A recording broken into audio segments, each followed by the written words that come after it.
में यात्रा करने के साथ साथ लाभ ये होता है कि ऐसे पुरुष जो कि पुरुष ही नहीं पुरुष हैं, उनके साथ बैठने का सौभाग्य होता है। और होली के दिन है तो ये महापुरुष वाली बात को लेके हम जब प्रहलाद जी के पास चले जाते हैं तो फिर गोविंद पारीक अभी एक कार्यक्रम करके आए जिसमें उन्होंने बात करी थी होली के बारे में, और उनके अतिथि ने बहुत सारी ऐसी बातें बताई जो भाई वो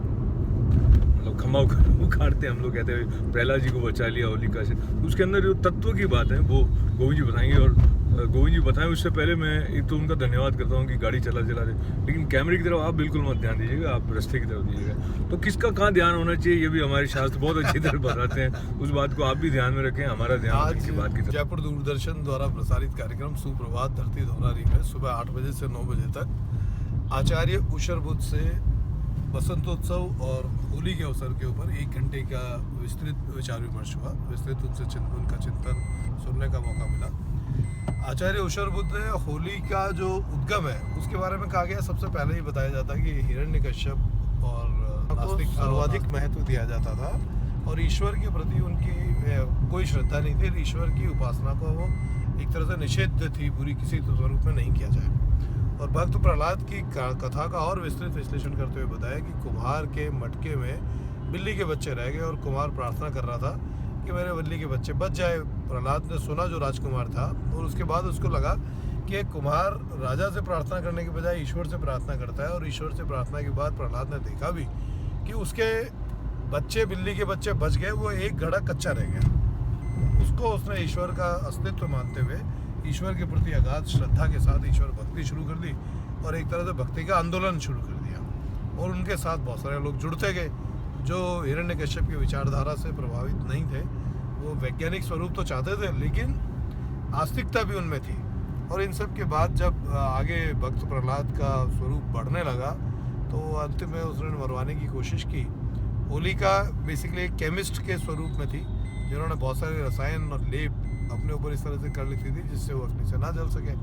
लेकिन अल्टीमेटली जब उसको जलाने की स्थिति बनी तो वो कोई लेप काम में नहीं आए, और आस्तिक भक्त प्रहलाद बचे और उसकी वो नष्ट हुई। लेकिन होलिका दहन के साथ साथ फिर बहुत सारी चीज़ें जुड़ी हुई है। एक तो सबसे बड़ी बात ये भी है कि होलिका दहन करते समय सारे आसपास के लोग अपने घर से समिधाएं लेकर के आते हैं। वो एक होलिका दहन केवल दहन नहीं था, एक विशेष महायज्ञ था, एक वृहद स्तर पर आयोजित होने वाला यज्ञ था। उस यज्ञ में लोग अपनी अच्छी समिधाएं लेकर के आते थे, और साथ में जो इस समय नया खाद्यान्न उत्पन्न होता है, गेहूं की बालियां और चने के दोनों चीज़ें जो आज भी सिंबॉलिक रूप से हम अपने घरों से ले जाते हैं, उस यज्ञ में इसकी आहुति दी जाती थी। अध पके अन्न की आहुति दे करके यज्ञ देवता को प्रसन्न करने की कोशिश की जाती थी। इसके साथ में फिर और चीज़ें, दहन के समय एक गाय के गोबर से बने हुए कंडे यूज में लिए जाते हैं उपले, जिनको मूंछ में बांध करके आगे वहाँ पर प्रवाहित किया जाता है। तो उसके भी स्वरूप में ये कि कहीं न कहीं होली के अवसर पर भी ये संदेश है कि गाय का संरक्षण किया जाए। उसके बाद सामूहिकता की बात, और जो इस महायज्ञ की प्रसादी घर घर तक पहुँचे, उस उद्देश्य से उन्होंने शुरू किया कि होली के दहन के बाद उस कंडों का कोई अवशेष भस्म अपने घरों में लाई जाए, जो आधी जली हुई सी हो, घर में ला करके उसके ऊपर देशी घी की, फिर गाय के घी की आहुति दी जाए, जिससे घर का वातावरण भी शुद्ध हो और वो यज्ञ का संदेश घर घर तक पहुँचे। जितने भी लोग होलिका दहन में गए वो सब अपने घर लेके आते हैं। और बीच में होली का एक डंडा रोपा जाता है, जिसे बाद में हम ये मानते रहे कि भाई ये प्रहलाद है, जिसको कोई एक युवक, उत्साही युवक उसको खींच के बाहर निकाल लेता है, और ये माना जाता है कि उसने भक्त प्रहलाद बच गए। उनका मानना ये था, जो बहुत तार्किक भी है, कि जब डांडे को उसको निकाला जाता है, उसका आशय इस बात से है कि वो एक हरा भरा वृक्ष होता है, और संदेश ये देता है कि हरियाली को संरक्षित किया जाए। हरियाली, ये भी संदेश और गहरी भावना इसके पीछे की है कि जो आसुरी शक्तियां हैं वो तो होली के रूप में उनका दहन कर दिया जाए, लेकिन जो सद्भाव है, सामूहिकता है, और एक सबसे प्रेम की भावना है, और जो सद्विचार है वो संरक्षित रखे जाए, उनका संरक्षण किया जाए। परंपरा ये है कि गाँव में आज भी जो गांव का सबसे किशोर नवयुवक होता है, जिसकी शादी नहीं हुई होती, उसको कहा जाता है कि तुम इसको उतारो, उसमें भी ये है कि युवकोचित गतिविधियों को प्रोत्साहित देने के भाव भी रहा, साथ में ये भी रहा कि युवाओं के कंधों पर हमारी संस्कृति को संरक्षित करने का भार रहने वाला है, तो उनको सांस्कृतिक मूल्यों और अवधारणाओं से परिचित करा के उनको आगे बढ़ाया जाए। हाँ, तो गोविंद जी ने जो सुना और जो उनको पहले से पता होगा, मिला के जिस कुशलता से बताया है, तो उससे और भी प्रश्न आ जाते हैं कि मेधा शक्ति जो है वो ठीक रहने के लिए कितने बादाम रोज खाने जरूरी है, और होली के अवसर पर आप मूंगफली ज़्यादा पसंद करेंगे कि बादाम। पर इस सवाल का जवाब मैं उनसे अभी नहीं जान रहा हूँ, क्योंकि अभी हम पचाने की कोशिश कर रहे हैं। उन्होंने जो बताया प्रहलाद जी के बारे में और होलिका के बारे में, और जब हम मनीषियों के साथ बैठते हैं तो हमारे उत्सवों के पीछे मर्म क्या है, उसके पीछे परत क्या है, तो परंपरागत ढंग से किस तरह खेल खेल में ये जो संस्कार हैं वो एक पीढ़ी से दूसरी पीढ़ी तक जाते हैं, उस बात तक पहुंचते पहुंचते जो वैज्ञानिक अवधारणा भी कहीं ना कहीं हर उत्सव के साथ जुड़ी हुई है। और बल्कि मैं व्यक्तिगत रूप से मानने लगा हूँ कि हम वैज्ञानिक अवधारणा को बहुत अधिक महिमा मंडित करके जो आध्यात्मिक परंपरा है उस पर हमेशा ये प्रयत्न करते रहते हैं कि उसको हम वैज्ञानिक मोहर से सत्यापित करें, फिर कहेंगे नहीं साहब ये बढ़िया है। अरे हम तो खाली शुद्ध बढ़िया ही बढ़िया हैं। तो ये बढ़िया वाली बातें जो गोविंद जी ने ड्राइव करते करते और बिल्कुल कुशलता से ध्यान सड़क की तरफ भी लगाया और उस बात की तरफ भी लगाया, तो उससे ये पता लग जाता है कि एक मनुष्य एक साथ कई बातों की तरफ ध्यान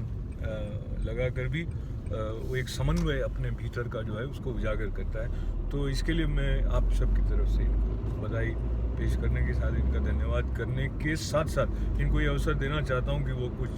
संक्षेप में 2 पंक्तियाँ और कुछ कहना चाहिए। इस तरह की प्रवृत्तियों पर मेरी एक ये भी धारणा है कि अगर हमें जो हमारी सांस्कृतिक पर्व हैं और जो उत्सव हैं और जो विभिन्न विचारधाराएं हैं, उनका अभी भी बहुत कुछ खोजबीन करके उनका सही तथ्य आम जन के पास में आना बेहद ज़रूरी है। नहीं तो कुछ समय बाद कुछ लोग हमारी इन परंपराओं की हंसी उड़ाना प्रारंभ कर चुके हैं, और फिर हमारी युवा पीढ़ी अगर उनको तार्किक हमने उसका तोड़ नहीं दिया और तार्किक बात उनको नहीं समझाई, तो वो खुद इनका उपहास करने लगेगी, और कुछ चीज़ों का उपहास होने भी लग गया है। हमारे जो संस्कृति की हर चीज